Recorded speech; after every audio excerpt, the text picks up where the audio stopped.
Well, today we're going to be talking to Professor Robert Clancy from Australia. And Professor Clancy was one of the first clinical immunologists in Australia and developed the field in Australia. He's got a long academic record in medicine. He's studied for a Doctor of Philosophy and supervised lots of research projects. And Robert, I believe you're also a holder of the Order of Australia Medal. Well, it's the Order of Australia. But the Order of Australia, yeah. So that's like an OBE or a knighthood in English. I'm not quite sure English what it's equivalent to. Anyway, I haven't got one, so I'm quite impressed by that. You'll have to migrate to get one. Yeah. So just tell us a bit about your background, Robert. What's your sort of trade? What have you done? Well, I'm a consultant physician. I trained initially in gastroenterology because there was no such thing as clinical immunology.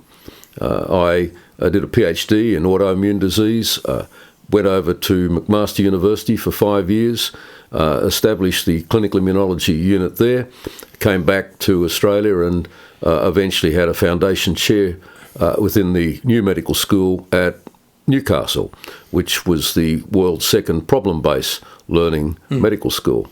My professional interests are clinical immunology, and I developed a special interest because of the gastroenterological background in the mucosal surfaces. And my research has been, over many years, looking at the way in which the mucosal surfaces handle pathogens, bad bacteria, bad viruses that are attacking the airways or the gut. So you're not really looking at any... You started off as a gastroenterologist, but you're not looking at any sort of anatomical system at the moment. What you're looking at of describes the whole physiological processes throughout the body. Yeah, that's true. When I graduated, and when you graduated, the medicine was very vertical.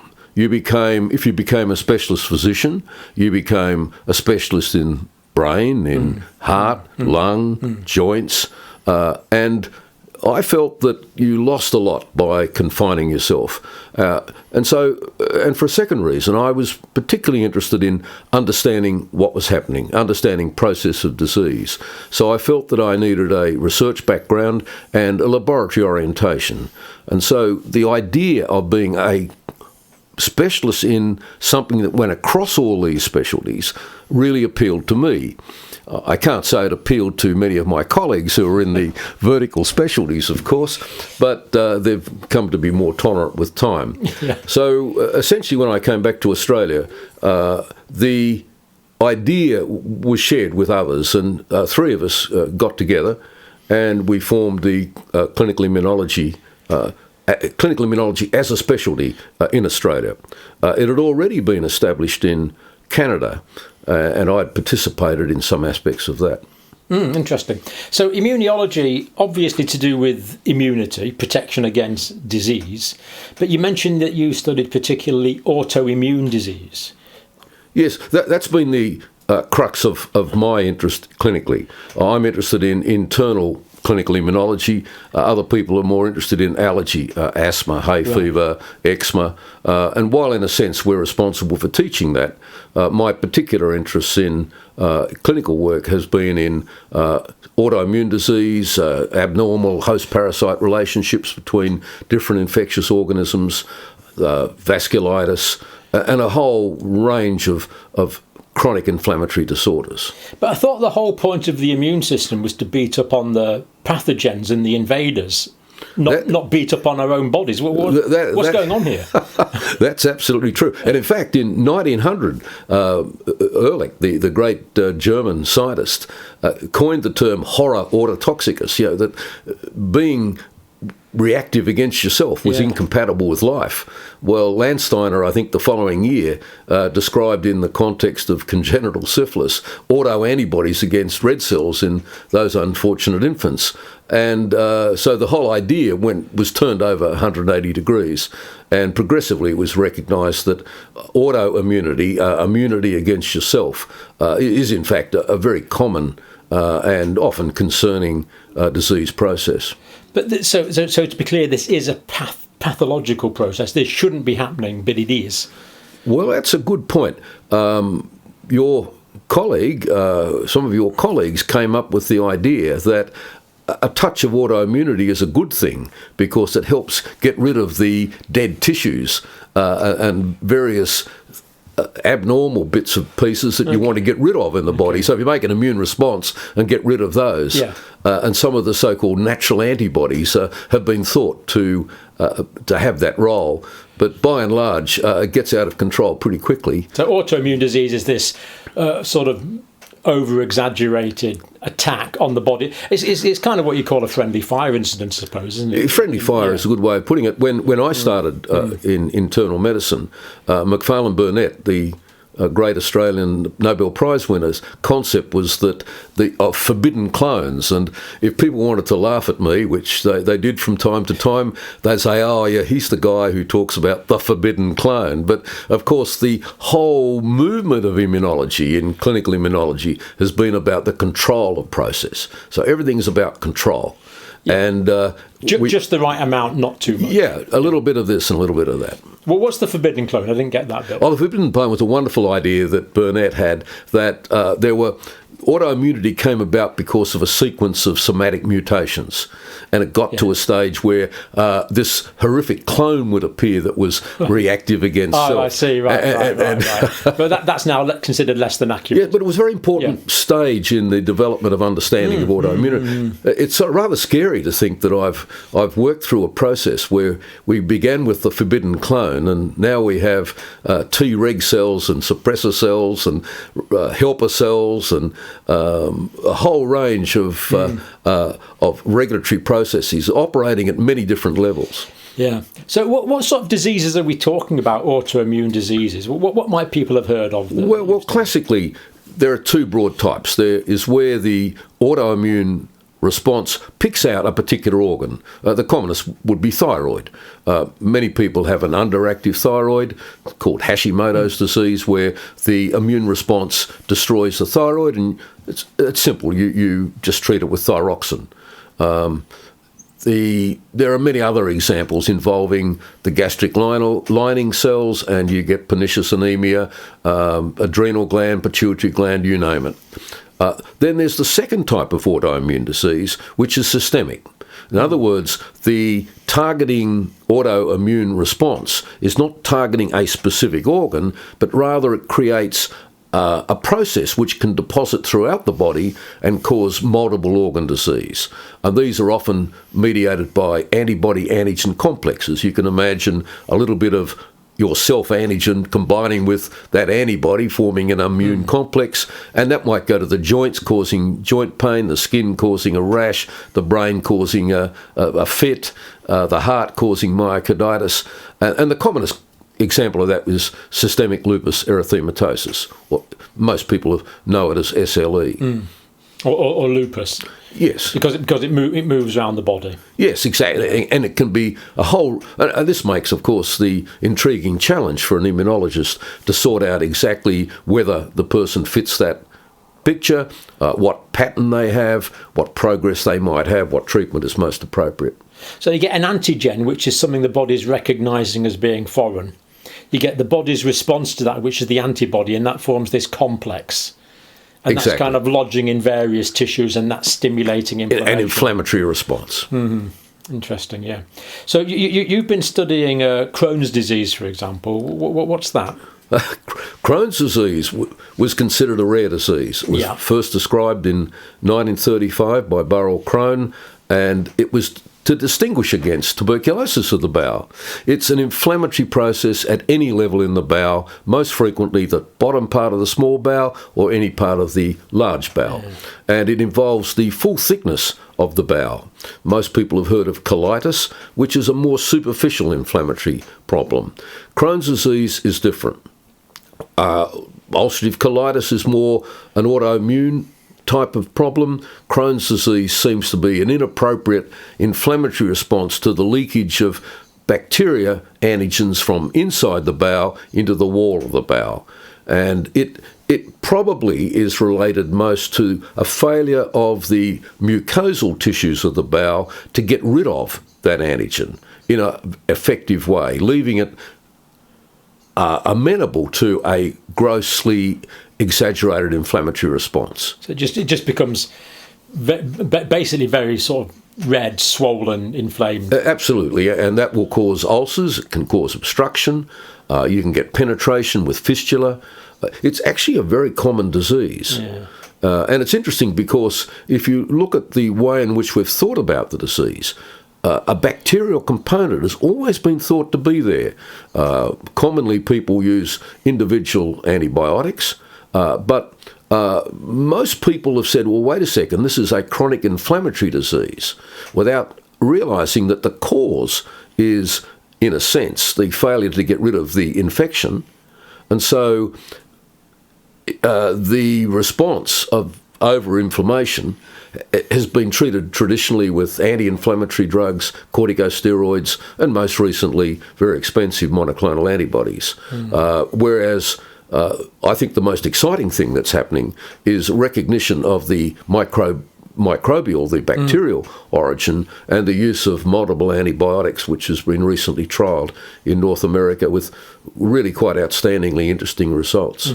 I think we're on the edge of a very new era in Crohn's disease. I hope so, because it's a horrible disease, isn't it? It can be, it can be. So you've got this antigen, which is the bacteria, the antibody, which is the body's response. That's causing the inflammation.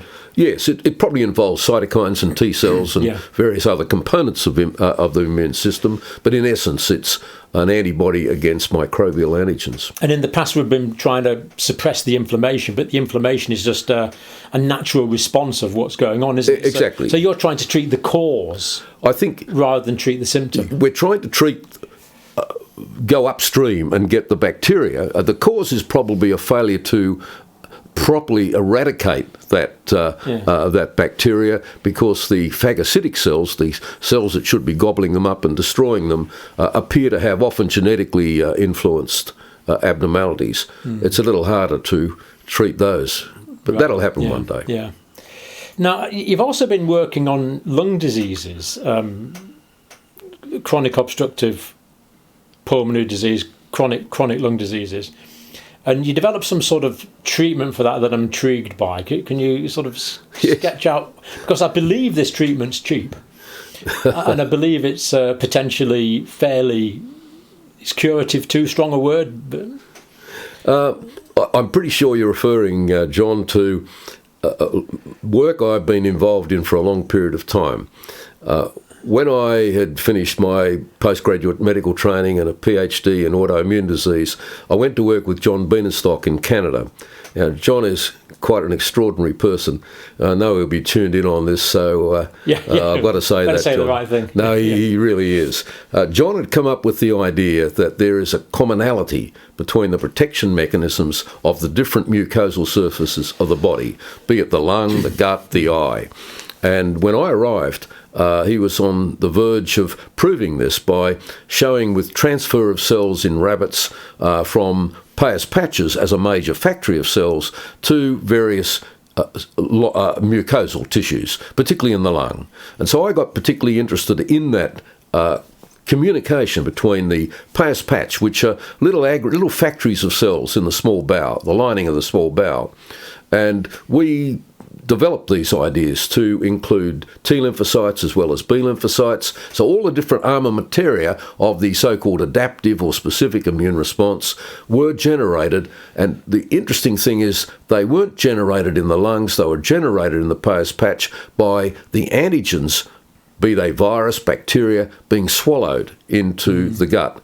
As we sit here, if we sit here for 24 hours, I won't do that to you, but if we did, you would swallow at least a cupful of secretions normally. And in those secretions, any bacteria, virus, COVID virus, bacteria would be deposited, and they would activate the Peyer's patch. And there was this loop where from the Peyer's patch there'd be T lymphocytes in particular, some B lymphocytes making antibody, with little postage stamps saying, "Take me to the lung."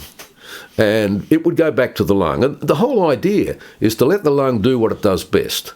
Take up oxygen, get rid of carbon dioxide. Don't get confused with inflammatory responses. Let the protective immune response be delivered to you when and how you want it. Well, that's how it began. And when we looked at this, I realised that we needed to have a model system. And I thought, well, what's a good model system? And I thought, well, chronic bronchitis. Australians being good Brit-trained people, we know about chronic bronchitis, and there's a lot of it everywhere. Now, these are people, mainly smokers, but not 20% of our chronic bronchitis are non-smokers, and which is interesting. But having said that, these are people who have got abnormal bacteria in their microbiome in the airways, and that's causing cough and sputum, so that when they get a virus infection, that becomes exaggerated and they become quite sick. And if they've already got damage to their lungs, like emphysema, chronic obstructive lung disease, then that is what puts them in hospital and, of course, can kill them.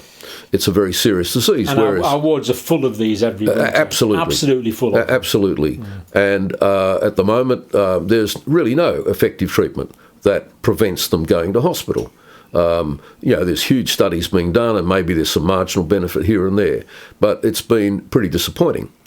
So we took that as a model, and we looked and found that if we made this delivery system of bacteria from the lungs optimal, we really encapsulated very large numbers of bacteria, we inactivated them in a special way, we sorted out the dose, and particularly the periodicity of giving this treatment. We ended up publishing, I think it was 8 randomised controlled trials. Notice that, randomised controlled trials. What we like to hear. Yep. Private joke. That we could actually reduce hospitalisation in these patients with chronic lung disease and chronic productive sputum by 50%. And that was done in repeated studies. Reduce the amount of antibiotics usage. And it was beyond my imagination when we got the first results. This going back into the mid-1980s. But the interesting thing was that we also looked at normal people, and we found that the normal process of this circulating of antigens down into the gut is pretty inefficient. And if we took normal people and we gave them this specialised form of just very simple, kill bacteria, we're just making people swallow a lot more than they normally swallow. So you're just taking ordinary bacteria, killing them off, getting people to swallow. So you've still got the antigen. Absolutely. But it's not living. Absolutely. Yeah. So the bugs are dead. And this is massively stimulating these Bear's patches. And we could prick the cells migrating from the gut to the lung. We could show the inflammatory changes. We had a lot of animal studies at the same time. So I think there was about 250 papers altogether. Wow. So it was a long-term study. But we can completely stop the pathogens like bacteria and viruses. We work mainly with flu, but I'm sure that, I'm certain the same would occur with COVID. Yeah. We could stop them getting out of the passages, the bronchial passages where the mucosal immune system operated, into the gas exchange apparatus, which recruits that systemic immune response, which is the reason that COVID is such a nasty... Well, that's the respiratory distress syndrome. Exactly. The acute respiratory distress because syndrome, they fill up with fluid. Yeah, and which when we looked at normal people, we found that they were leaking pathogens to some degree all the time, whereas if you optimise that protective mechanism... So the idea is you beat up the viruses in the upper part of the lungs, in the upper respiratory mucosa, rather than going down into the lower parts to clog up your alveoli. Exactly.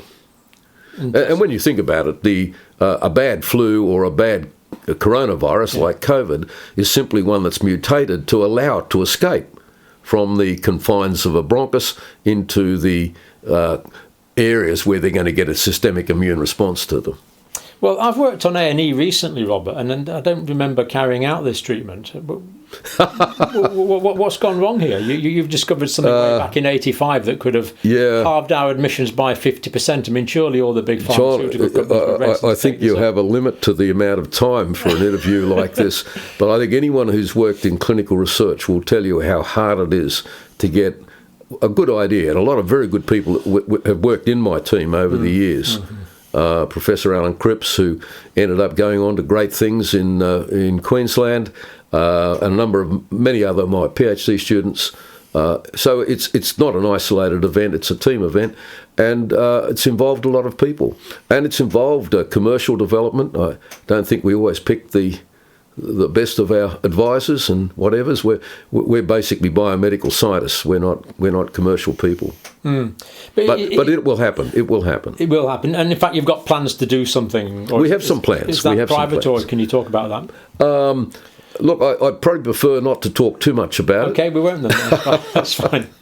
But you haven't given up. No. But I think what we've done is we've changed. We've become very interested in the concept of wellness. Yeah.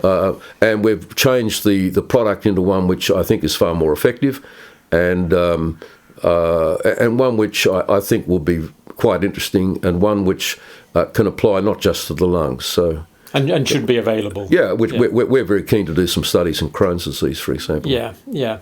So getting onto that idea, I mean, surely what doctors are into is just waiting for someone to get sick, then giving them a pill for it or giving them a treatment for it. Or do you think there should be a sort of more holistic improvement of health as well as a pill for every ill sort of thing? As you get towards the end of your career, you start looking at it and you ask a lot of questions. And one of the things that I've noticed working with mainly sick people for a long period of time is that medically we're not too bad at looking after serious illness. You've got to get there, but when you get there, be serious. We're pretty good. We've got good intensive care units, good surgery's undergone amazing transformations, but we're not so good at the day-to-day issues, the issues that worry people. If you stop someone on the street and say, look, just write down 10 things that upset you, it's not going to be coronary artery disease, it's going to be fatigue, energy, aches and pains, and I think that we talk about preventative health, which is, to me, just the first sentence in a long paragraph, that we need to pay attention to the what the patient wants, what is needed, and using... we get befuddled by $10,000 a year monoclonal antibodies that have pretty marginal effect in many cases.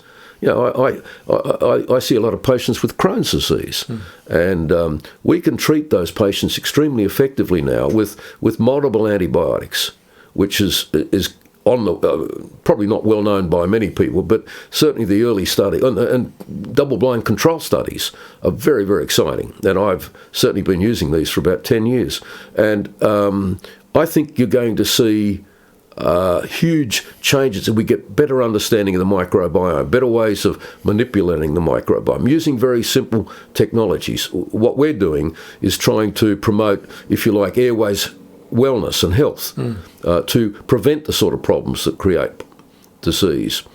You and I were talking earlier about some very exciting ideas that you have in terms of brain pathology. And I was talking to Tess Laurie 2 days ago about some of her ideas of, if you like, I hate the word holistic, but you know what I mean, holistic wellness.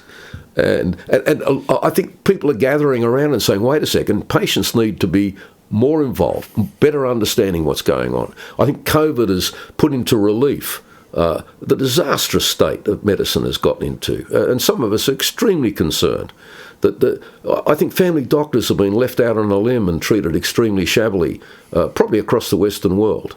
That's the perception I have. And that's part of because the structure of medicine has changed.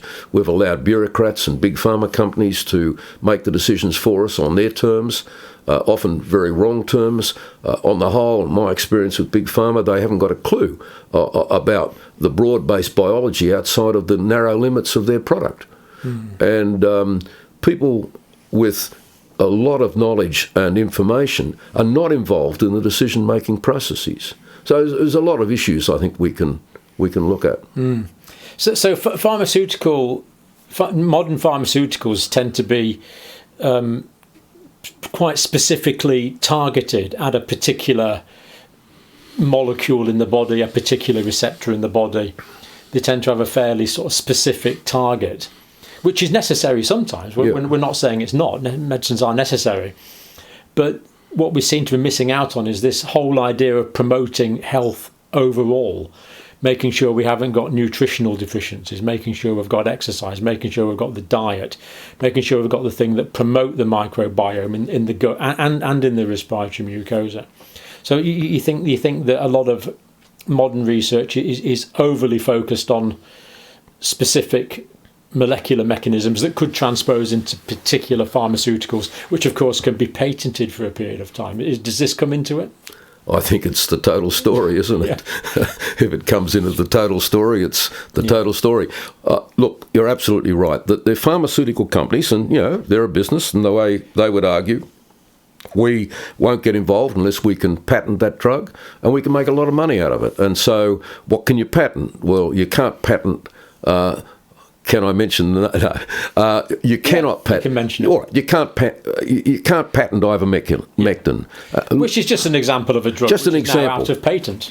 Out of patent, no, absolutely, and other aspects. But what you can patent is something that identifies a particular chemical process, a specific chemical process, a specific receptor.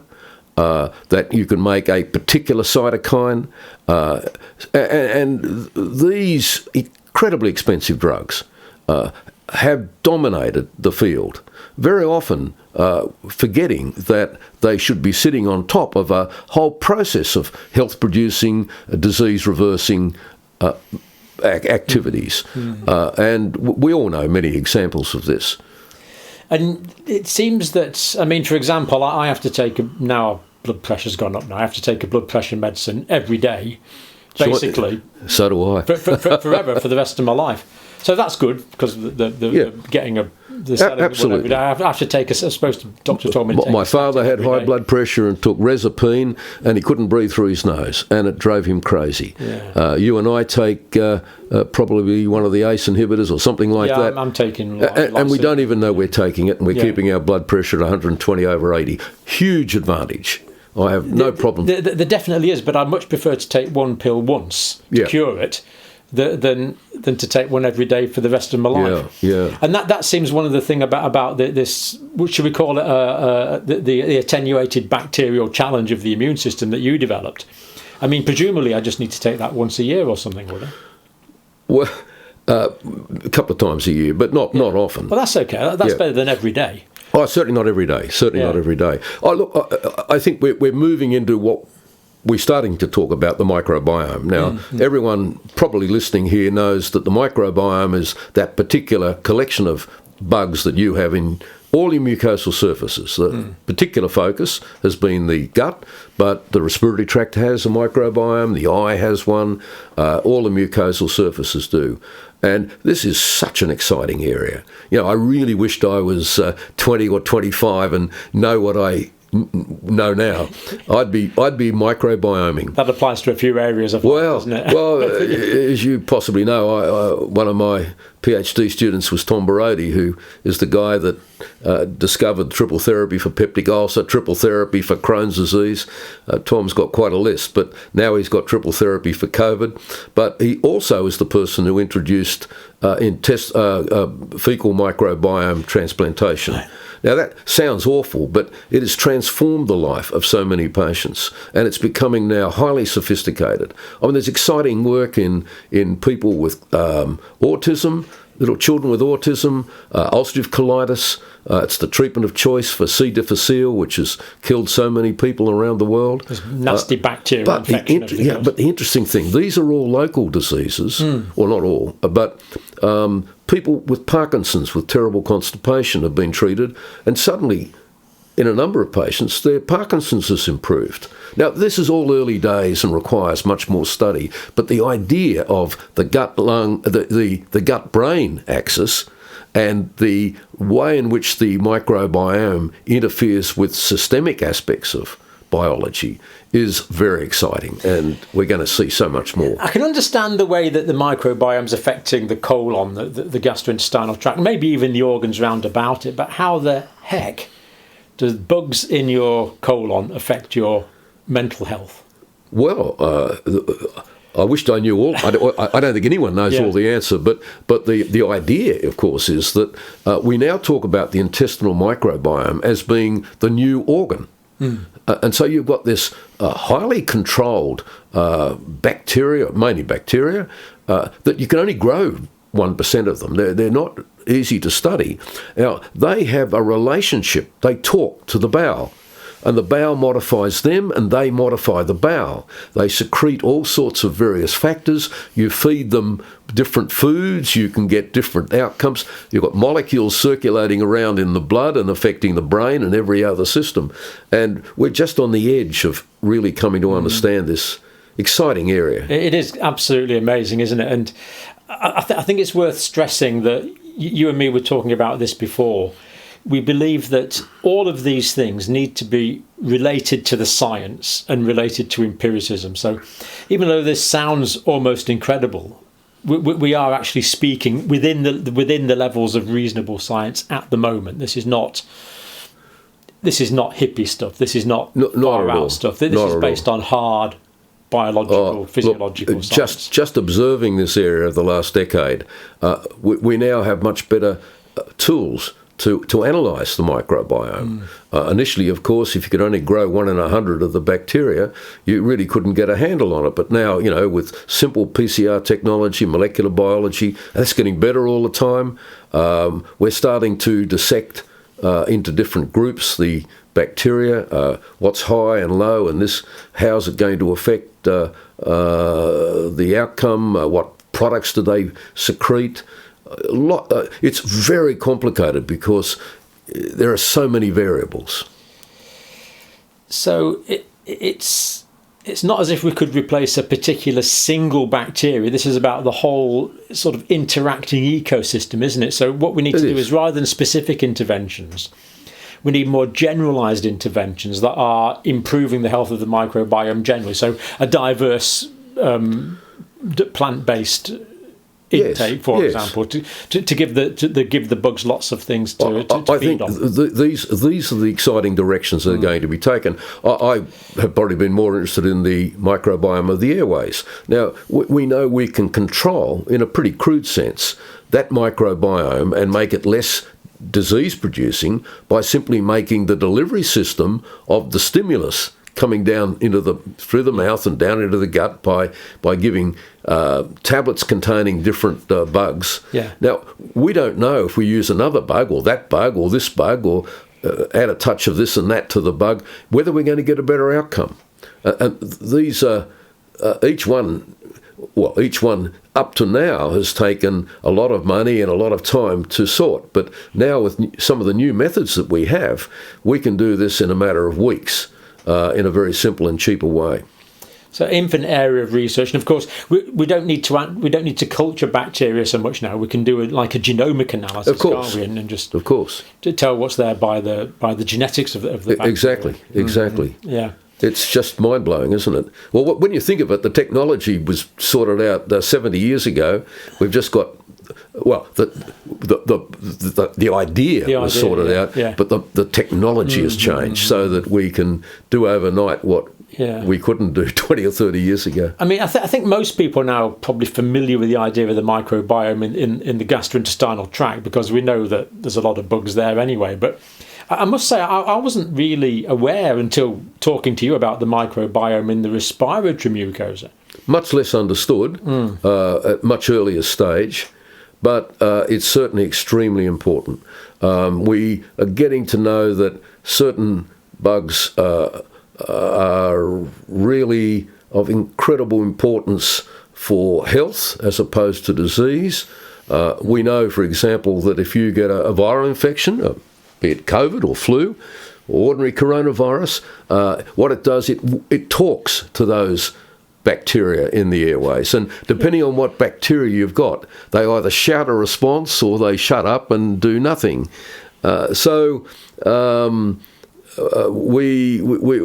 lots of really interesting things that we're going to find out. So there's actually protective bacteria in the respiratory mucosa. Yeah, absolutely.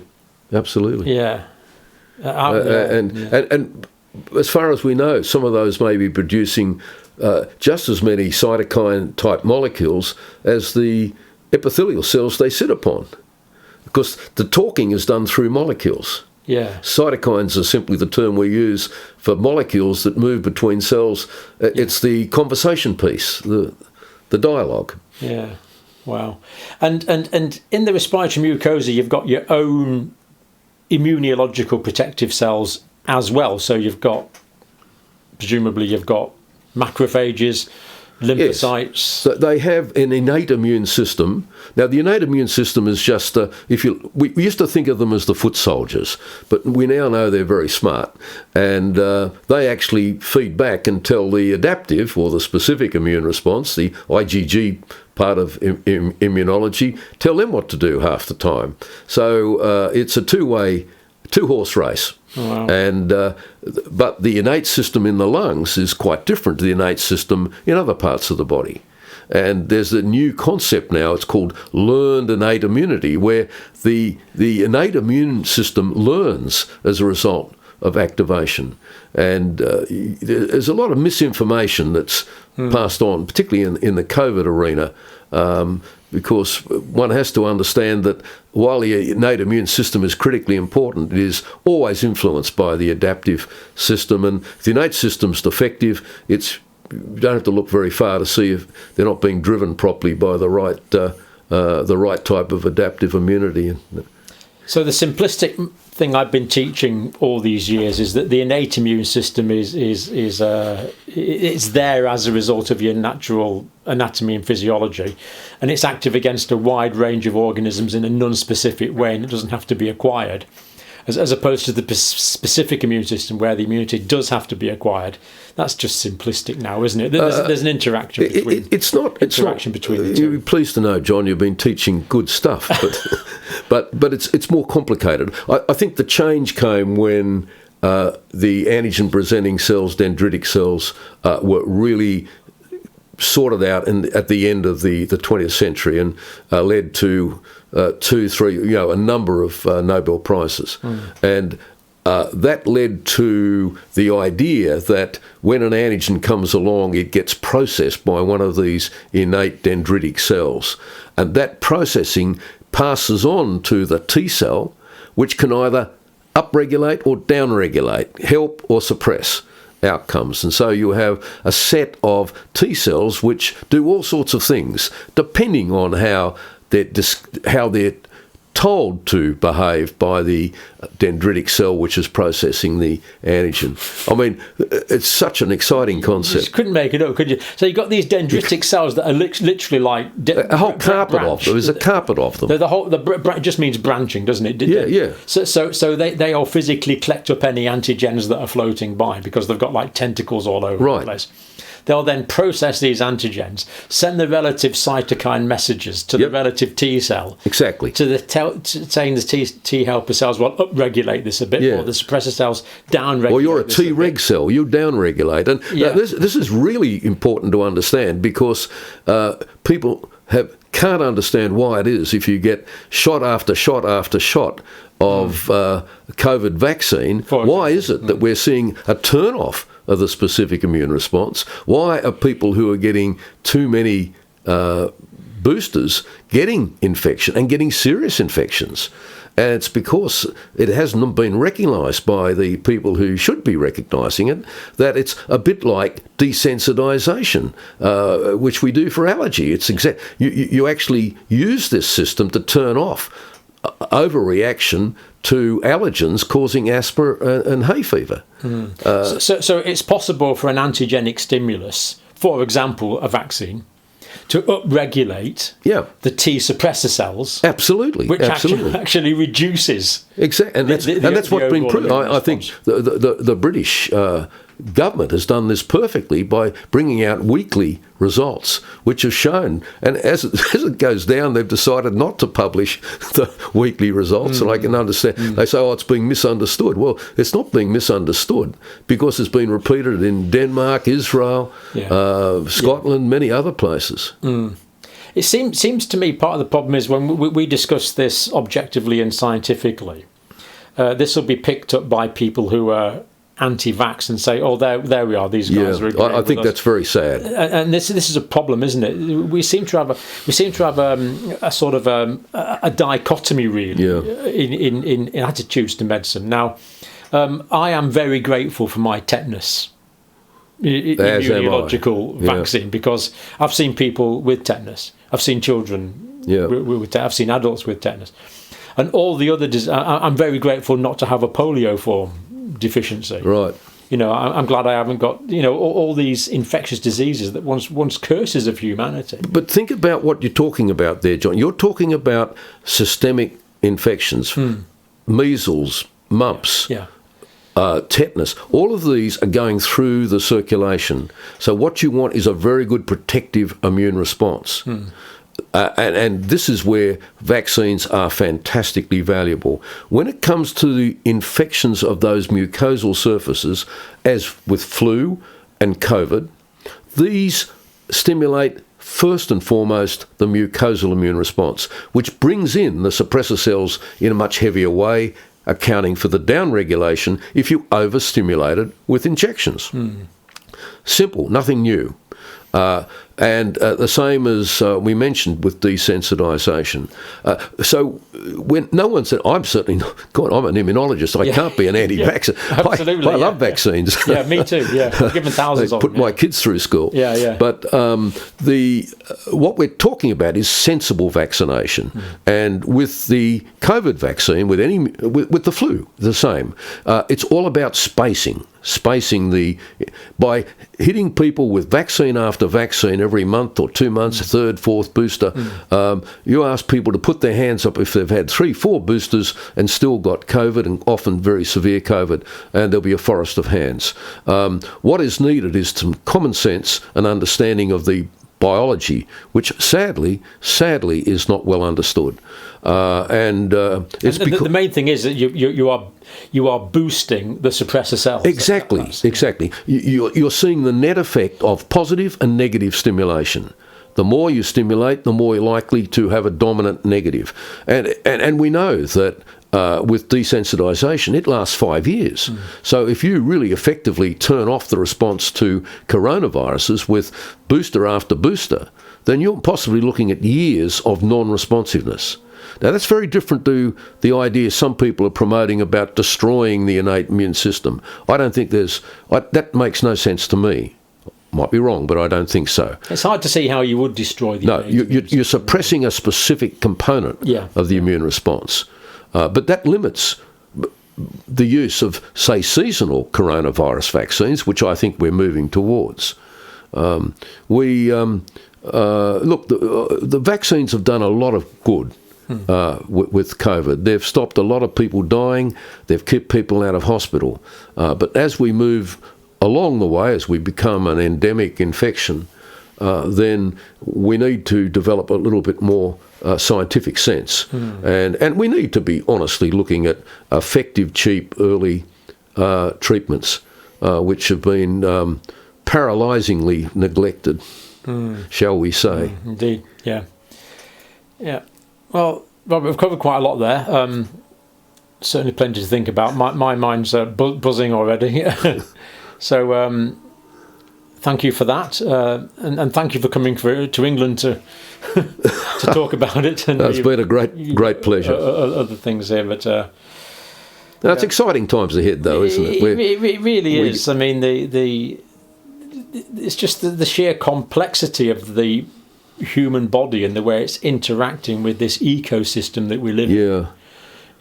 Well, I think that to me, it's very frustrating getting towards the end of my clinical and research career, because I've always wanted to be able to have effective cancer immunotherapy, and here we are now. We're not quite there, but we've got these incredible new monoclonals, really exciting, that can unblock those T cells waiting to kill cancer cells, and that's really working. We've got to learn how to be a bit more selective, but that'll happen. on one hand, and secondly, mucosal immunology is just beginning with our very crude understanding at the moment of the various bacterial populations that populate mucosal surfaces.